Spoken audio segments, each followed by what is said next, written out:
Welcome to this episode of Bigfoot Facts and Encounters, where we explore the terrifying and mysterious world of one of the most enduring legends in history. In this episode, we'll take you deep into the dark forests of North America, uncovering ancient folklore, modern sightings, and chilling first-hand encounters with the unknown. Disclaimer: the stories you are about to hear are based on real reports, but for dramatic effect, certain elements have been enhanced through special effects and storytelling.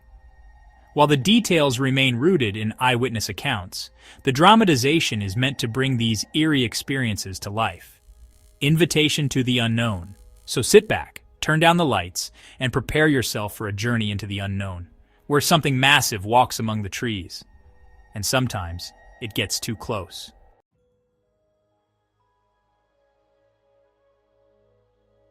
Deep in the vast, untamed wilderness of North America, something stirs.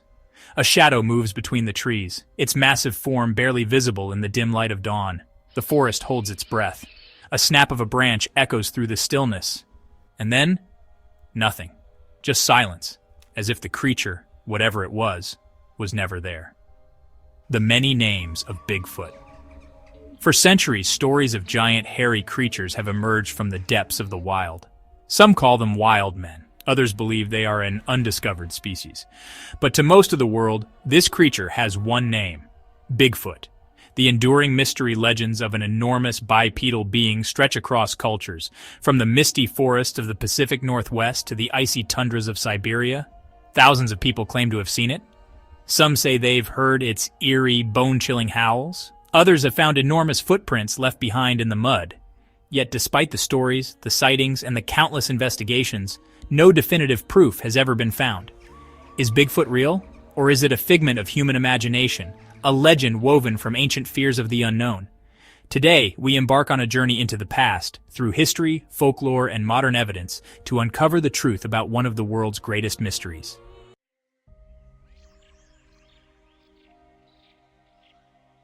Long before the name Bigfoot existed, indigenous tribes across North America spoke of a being that roamed the wilderness.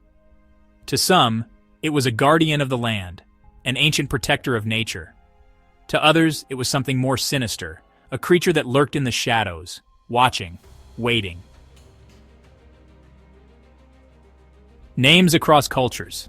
The salespeople of British Columbia called it Saskets, meaning wild man of the woods. The Iroquois told tales of the stone giants, massive, hairy beings that roamed the mountains, sometimes stealing livestock, sometimes taking people. The Lakota spoke of the Chiatanka, a mysterious ape-like figure that left massive footprints in its wake. Similar accounts. These stories were not isolated. Across the continent, tribes shared eerily similar accounts, tales of tall, man-like figures covered in thick fur, walking upright through the forests, their eyes glowing in the night. Global myths. Even outside of North America, myths of wild humanoid creatures have persisted for centuries. In Nepal, stories of the Yeti, also known as the abominable snowman, have fascinated explorers for generations. In China, ancient writings describe the Yeren, a towering beast of the forests. The stories are so widespread, so deeply ingrained in history, that many wonder, could they all be describing the same creature? Early settler encounters.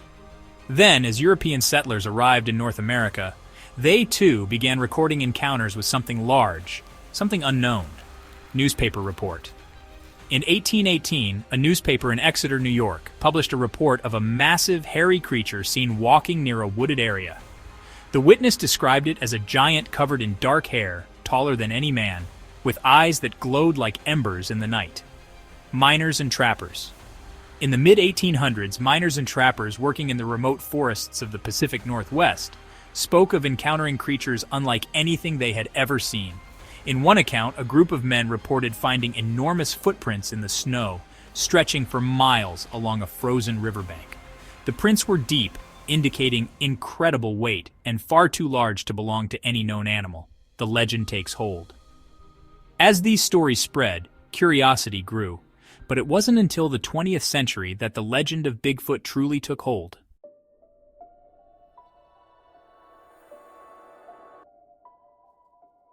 The year was 1958. Deep in the forests of Northern California, a construction crew working in the remote wilderness of Bluff Creek made a discovery that would change history. In the soft dirt surrounding their worksite, they found massive footprints, far larger than any humans. The prints measured 16 inches long and appeared unnervingly fresh. Initial reactions. At first, the workers dismissed them as a prank, but as the days passed, the footprints kept appearing, sometimes accompanied by eerie sounds in the night, deep, guttural howls that sent chills down their spines. The journalist. A local journalist named Andrew Genzoli picked up the story, publishing an article in the Humboldt Times about the mysterious prints. He jokingly suggested they might belong to a relative of the abominable snowman. But what started as a lighthearted piece of local news quickly spiraled into something bigger. Letters began flooding in from people across the country, all claiming to have seen something similar. The birth of Bigfoot, and then came the name. The crew working at Bluff Creek began referring to the unknown trackmaker as Bigfoot. The term stuck, and before long it became a household name. The debate begins. But what was leaving the tracks? Some believed it was simply a hoax, perhaps a man-made prank meant to stir up attention. Others were convinced it was something real, something beyond human understanding. The debate had only just begun.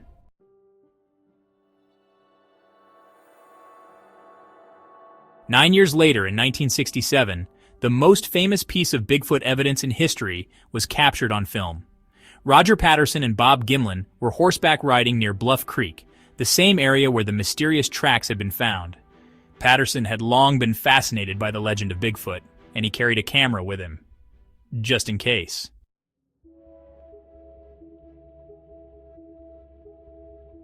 More than 50 years have passed since that fateful day, yet Bigfoot sightings continue to this day. Thousands of reports have emerged from across the United States, particularly in Washington, Oregon, and the Appalachian Mountains. Hunters have reported hearing eerie howls in the dead of night, sounds unlike any known animal. Campers have claimed to see massive, shadowy figures lurking just beyond the tree line, watching, waiting.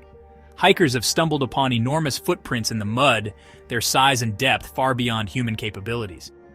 Yet despite countless investigations, no definitive proof has ever been found. Scientists remain skeptical, arguing that without a body or clear DNA evidence, Bigfoot cannot be considered real. But believers argue that the vast, untouched wilderness of North America could still be hiding secrets we have yet to uncover.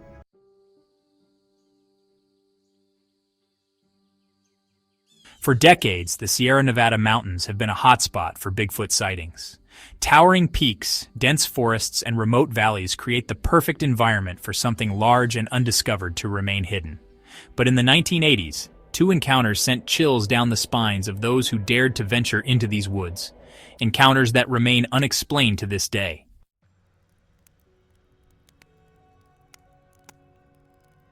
In the summer of 1980, a group of experienced hunters set up camp deep in the Sierra Nevada mountains. The location was isolated, miles away from any roads or towns, accessible only by foot or horseback.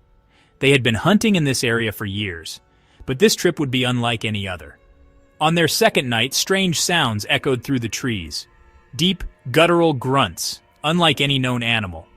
At first they thought it might be a bear, but as the night wore on, the noises grew louder, more distinct, almost intelligent. Then the footsteps started.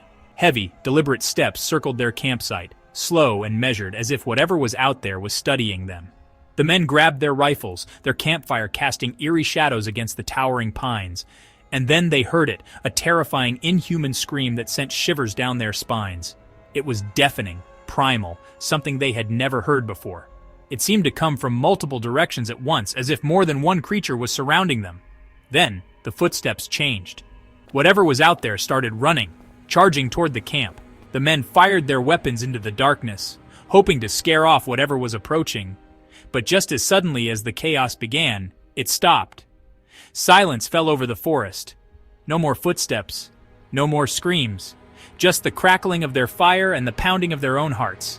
At dawn, they found massive footprints surrounding their camp, each one nearly 20 inches long. The tracks weren't human, they weren't bear prints, and they were fresh. Whatever had been there that night had gotten incredibly close. Too close. The men packed up and left immediately. None of them ever returned to that hunting ground. To this day, the Sierra Camp incident remains one of the most chilling Bigfoot encounters ever reported.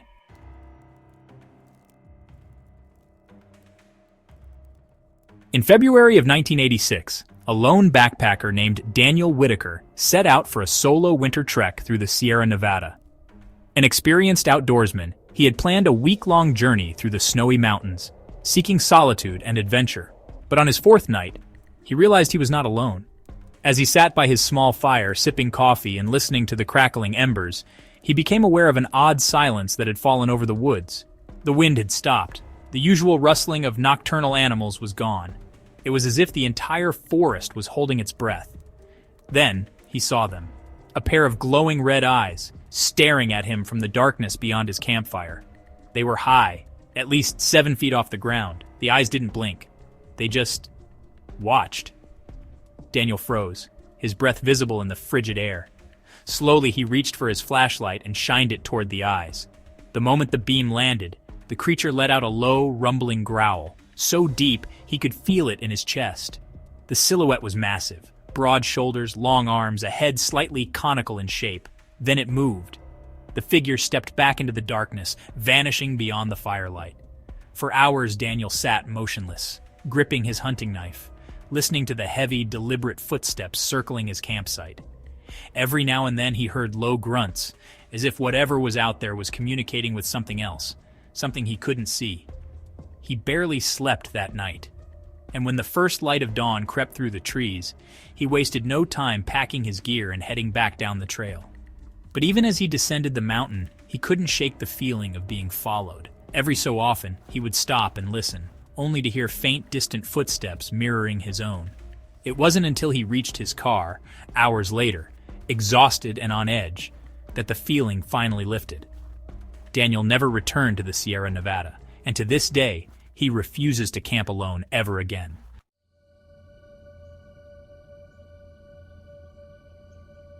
The Sierra Nevada is a place of beauty and wonder. But for those who have encountered something lurking in its depths, it is also a place of mystery and fear. Were these men simply victims of their own imagination? Or did they truly encounter something beyond human understanding? Whatever the truth may be, one thing is certain. Something walks in those woods. Something massive. Something watching. And if you ever find yourself alone in the Sierra Nevada at night, listening to the silence of the trees, you might not be as alone as you think. If you enjoyed this journey into the mysterious world of Bigfoot, please like and subscribe for more captivating encounters, chilling stories, and deep dives into the legend of the unknown.